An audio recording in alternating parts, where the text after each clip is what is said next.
Hello বন্ধুরা, তোমরা সবাই কেমন আছো? নিশ্চয়ই ভালো আছো। আজ আমাদের পাড়ার ভাদ্র মাসের শেষ শনি পুজো ছিল, আর দুপুরে সেখানে গিয়েছিলাম। সেখানে ভোগ দিয়ে ফুল ধূপকাঠি দিয়ে এসেছিলাম। সাথে ঈশাও ছিল। ঈশার পড়া ছুটি ছিল, স্কুলে ছুটি ছিল। ওই জন্য ঈশা বায়না করলো যে মা আমিও যাব।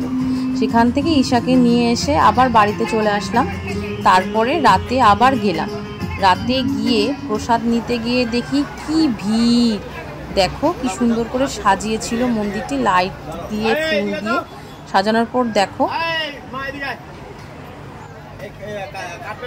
দেখো প্রসাদ খেতে গিয়ে কি ভিড়, ঠেলাঠেলি।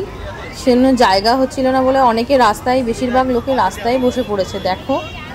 তারপরে ঈশার পাপা বলল প্রসাদ খেয়েই নি, চলো বাড়িতে তো এইভাবে নিয়ে যাওয়া যাবে না। তো সেই সময় বৃষ্টি আকাশটা করছিল, তাই আমরাও এখানে বসে পড়েছিলাম।